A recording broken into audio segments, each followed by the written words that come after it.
What is up, folks? Back at it again with another video, and I can't believe I'm still doing this, but hey, here we are, second video of the year. And today we're going to be talking about Starfield, because I have a lot of thoughts about Starfield, and even though I only played 50 hours and I still want to beat it, I just feel like there's a lot of problems with this game. And just recently, I think some news kind of exposed a lot of the problems with Starfield, and that is that it actually won most innovative game of 2023. Now, if you've played Starfield, you have to admit that is pretty outlandish and pretty ridiculous, right? Because no one, even if you like the game, would call this innovative. In fact, I feel like Starfield has so many problems, people just don't really want to talk about it. Now, I know a lot of people want Starfield to be successful because it's now an Xbox game, but let's be honest, right? I think this game really shows that besides the bugs, Bethesda has a lot of problems, right?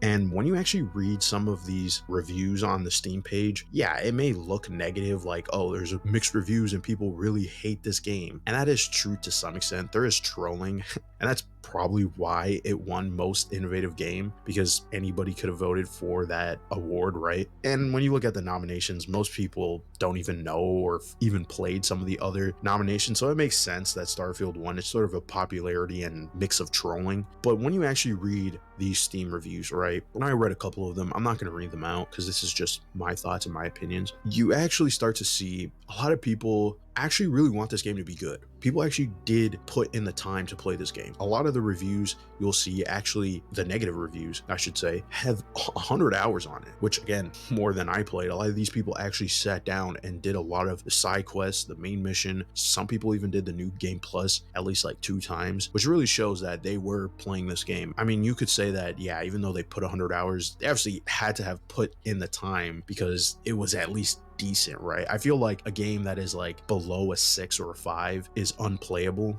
but in Starfield's case, it is like a 5 or a 6 once you start to really think about it. For instance, one of my biggest problems with the game is the user experience. I mean, this shit is abysmal. Let me just say this, it's shit. When you go into the game, or you're just even loading into menus and trying to, get health packs or change out your weapon or upgrade your powers or just look at the map, it is so mind-numbingly just terrible to use. It's clunky, it's not intuitive at all, and it really brings down the overall experience of the game, right? Because you're going to be hopping in menus a lot. And I was even saying on our podcast, Controller Chronicle, I gotta plug that, but I was even saying that it just feels like menu hopping the game, and obviously it's not, but it just feels like that. A lot of the game doesn't feel like you're exploring. You're sort of trying to find places that have interesting things to explore, and that takes time because you have to explore and find those planets, because there's not going to be planets with interesting stuff on it, which is really a shame, or there's stuff that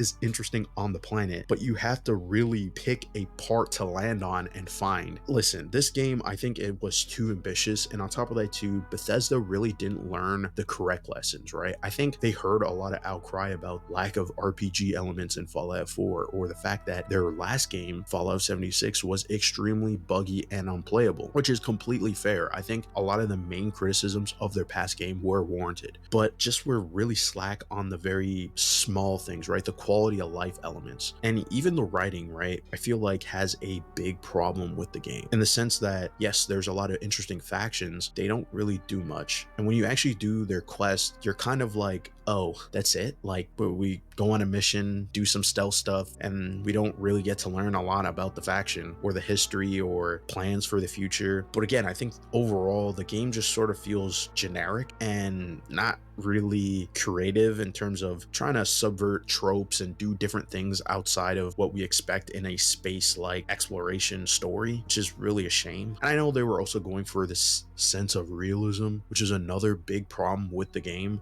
Listen, this is another thing that I will have to eventually rant on, but I hate realism in video games. It's really annoying, and it takes me out of a game, and it just makes things tedious and monotonous. Please, can we stop this trend? Because I know Rockstar is definitely going to be doubling down on the realism for something like GTA 6 and their other projects, and I just hate it. It's not fun. And to be honest, I really don't care about these realism elements, especially in something like Starfield, which if you've actually seen interviews, you would know that Todd Howard has talked about how Red Dead Redemption 2 was a massive influence on Starfield. Maybe not the greatest idea, even though I know people love Red Dead Redemption 2. I wouldn't say you should take inspiration from that game when you haven't even figured out basic things like the UI experience. I mean, come on, man. Like, I think Bethesda needs to get a lot of shit for the fact that they need modders to come in and fix their games. And the fact that recently there was like a statement put out, I don't know who, but it was like a headline that said like modders were just bored of Starfield, so they're not going to make any content. When you think about it, it's really funny, right? Like, it really just shows you that Bethesda kind of expects their fan base to fix their own problems. Yeah, they were like, yeah,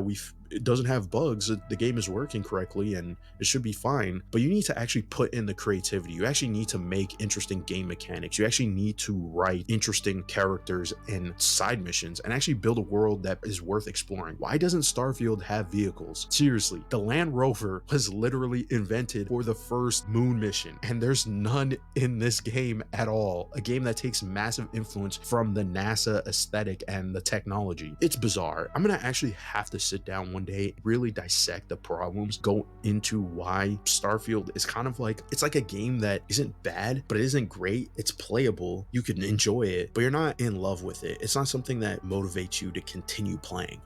And that's kind of how I feel, right? And I know a lot of my friends are probably gonna shit on me because I did defend this game. I mean, the thing is, like, the more I think about it and the more I spend time away from the game, I just don't really think it was the game that we all thought it was going to be. And that's really a shame, right? I put so many hours into Fallout 4, and I know people hate that game, but I can really barely get myself back into Starfield. It's a shame. And honestly, I really think if Bethesda was smart, they should probably turn this around and do sort of a cyberpunk, which, I mean, they are going to be updating the game with things that should have been there day one, like cities do not have a map is really frustrating and annoying, especially when you're trying to explore, right, and get to know somewhere. It's just like disorienting. So the fact that things like that are coming and we're also going to be getting the expansion, I really think Bethesda should take a note from Cyberpunk and be like, hey, we should actually look at the criticisms of this game and fix them, right, before our next game comes out. And I know that's a big undertaking because that does cost a lot of money, but still, I think if they went out of their way to fix it and change a little,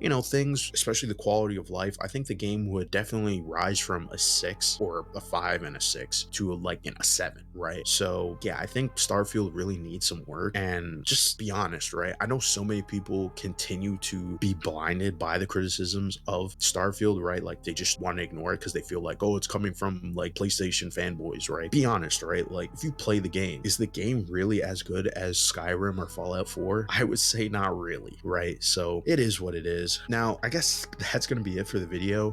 It wasn't supposed to be long, and I kind of touched on what I really wanted to touch on. So yeah, I'm sure a lot of people are not gonna be happy again. I'm just gonna keep putting out videos talking about this type of like hot takes I have. But yeah, Starfield, most innovative game, definitely not. It was a troll job, and clearly if you play the game, you would know that clearly it's not innovative, and Bethesda needs to take notes instead of going onto people's reviews and basically saying, hey, I know you don't like the game, and it's sad that you didn't like it, but you should actually explore the content of the game. Sorry about that, my alarm went off. Yeah, Bethesda needs to actually improve on their games. So that's gonna end it here. Yeah, see you in the next video, I guess. I hope, if I make another video. I don't know.